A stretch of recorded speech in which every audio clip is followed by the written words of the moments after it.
Bismillahirrahmanirrahim. Assalamu alaikum dear students. Hope everyone is fine there. I am sharing the summary of my first online lecture today. As you know very well that our course is finished and we are having revisions nowadays. So I have taken the book exercises of Unit 10. As it was the turn of Unit 10, so I have chosen the topic infinitive and infinitive phrase. This is page number 99 of your book.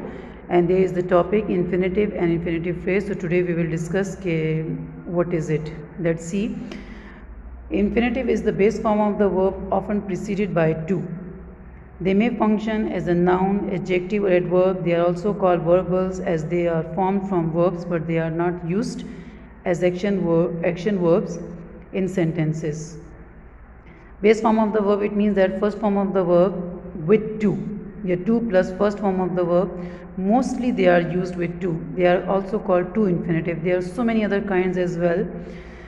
They are also called verbals like gerunds and participles because they are made from verbs, but they do not function as a verb. They have different function in a sentence, like as a noun, adjective or adverb.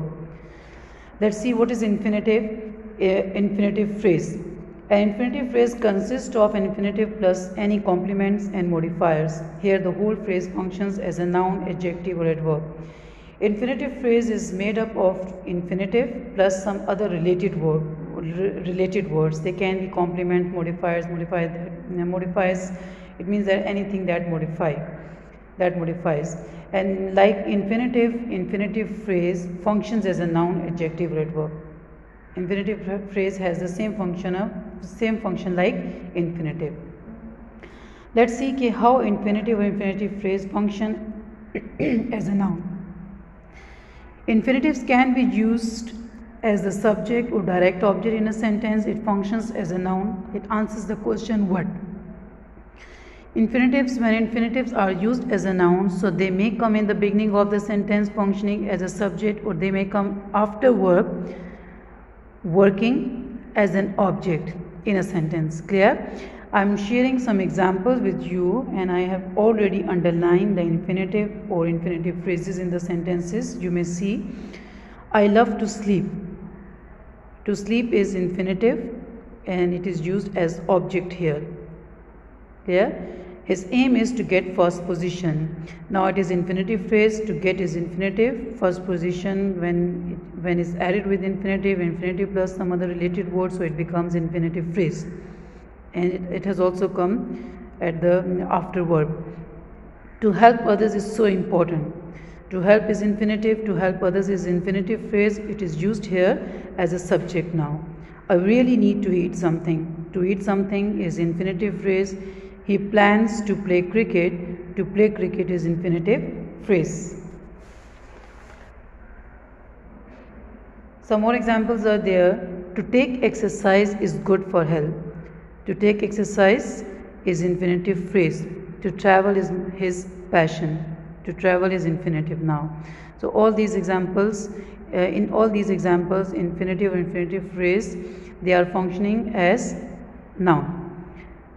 How it functions as an adjective, as you know very well that the function of adjective is to modify or describe noun or pronoun in a sentence. So same is the function performed by infinitive or infinitive phrase. They also modify or describe nouns. Examples I am sharing with you here. See, the theater is the place to go. To go is infinitive. It is actually modifying the noun place. Which place to go? Which place? Clear? To go. The movie to watch is Titanic. To watch is infinitive. It is modifying the noun movie. The girl to choose as your friend is Tayyiba. Now to choose is infinitive and to choose as your friend is infinitive phrase. It is modifying the noun girl. The party to vote is PTI. To vote is infinitive. It is modifying party noun. Roses are the flowers to give to your loved ones. Now to give is infinitive and to give to your loved ones infinitive phrase, and it is modifying the noun flowers. Now next examples, the place to visit in summer is Murray. To visit in summer is infinitive phrase. It is modifying the noun place. Watermelon is the fruit to eat in summer. To eat in summer is infinitive phrase. It is modifying the noun fruit. The book to read is the Holy Quran. To read is infinitive, it is modifying the noun book here. Hope all these examples have cleared you. Okay, next is adverb.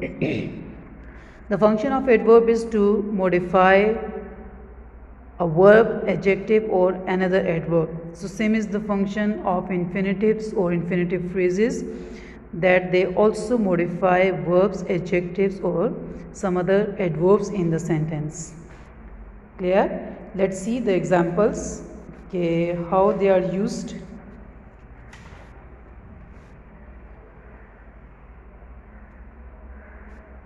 She is going to the store to buy stationery. Mostly they are answering the question why. Why she is going to the store? To buy stationery. To buy stationery is infinitive phrase. She came to collect her paycheck. To collect her paycheck is complete infinitive phrase.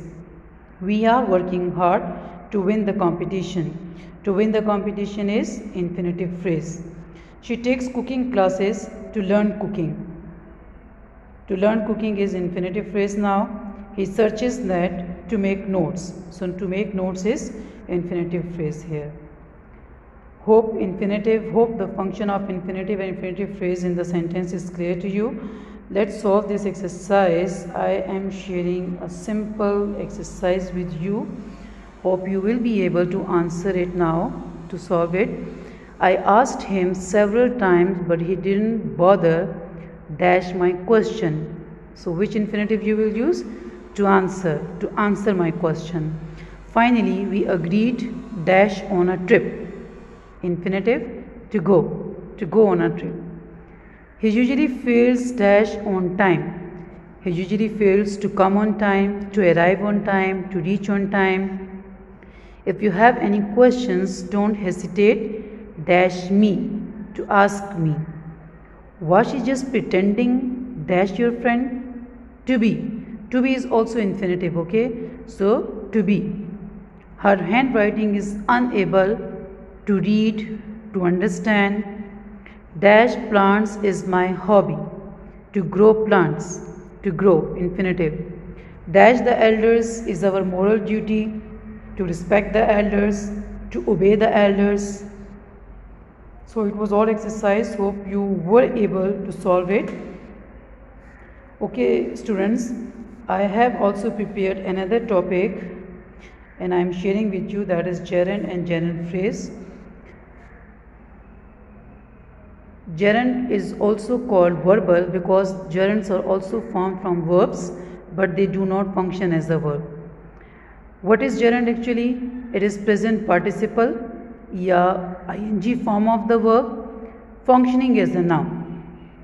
Gerund is present participle or ing form of the verb. Its function is of a noun in the sentence. As I told you that it is also called verbal because they are formed from verbs, but they do not function as a verb, but their function is of a noun. Now what is gerund phrase? A gerund phrase consists of a gerund and related words. Gerund plus some related words, they form a gerund phrase. Now gerund or gerund phrase can be used differently in sentences as they function as a noun. So they may be used as a subject, as object, predicate, nominative or object or preposition. Let's discuss in detail. You can see as a subject I have shared some examples with you how gerund or gerund phrase functions as a subject. Subject means in the beginning of the sentence, gardening is my hobby. Gardening is gerund and it is used as a subject here. Taking exercise is good for health. Taking exercise is gerund phrase now, functioning as a subject here, functioning as a noun as subject. Teaching is a noble profession. Reading books enhances knowledge. Reading books is gerund phrase now. Telling lies is not good. Telling lies is gerund phrase. So all these examples show how gerund or gerund phrase is used as a subject. Now see, I am sharing some examples with you where gerund or gerund phrase is functioning as object. I have already underlined gerund and gerund phrases in sentences. You can see doctor suggested running to improve health. Running is used as object here. Let's go dancing. Dancing is gerund used as object. He avoided doing his math assignment. Now doing his math assignment is gerund phrase. I love reading. I enjoy shopping with friends. She likes photographing nature. He started collecting all the evidence. Shopping with friends is gerund phrase. Photographing nature is gerund phrase. Collecting all the evidence is gerund phrase. They are used as object. Okay, gerund and gerund phrases can be used as predicate nominative. What is predicate nominative? It is also called a predicate noun. It is a word, a group of words. It means that it can be a word, it can be a phrase that completes a linking verb. It is always a noun or pronoun. It means that gerunds or gerund phrases may come after linking verb, after linking verbs. Some examples I am sharing here. You can see my passion is traveling. Traveling is gerund and it has come after linking verb. It means that it is completing linking verb. Reading is relaxing. Now relaxing has come after linking verb. It is gerund, and I must tell you here students that reading is also gerund, but as I am discussing predicate nominative, so that is why I have not underlined reading. Okay, reading is gerund, but it is used here as subject. Predicate nominative which we are discussing is relaxing. My favorite sport is flying kites. Flying kites is gerund phrase. Ali's main interest is working with computers. So working with computers is gerund phrase. The best exercise is running. Running is gerund now. Clear? Now see, as object of preposition, this is the last use of gerund or gerund phrase in the sentence. It may be used as object of preposition. It means that soon after preposition, gerund or gerund phrase may come in sentence. See the examples. I am taking classes for learning English language. Now learning English language is gerund phrase and it is the object of preposition. Which preposition? For. I am busy in painting. Painting is gerund and in is used preposition, so painting is object of preposition in this sentence. She gets joy in preparing lunch. Preparing lunch is gerund phrase. It is the object of preposition in. We can explore new worlds by reading. Reading is gerund and it is the object of preposition by in this sentence. Children are running in playing. Playing is gerund. It is the object of preposition in this sentence. So hope all these examples will help you to understand gerund and gerund phrase, how they are used. Similarly, infinitive and infinitive phrase. It was all for today. Inshallah, we will continue some next book exercises from the same unit in our next lecture. Stay safe. Allah Hafiz.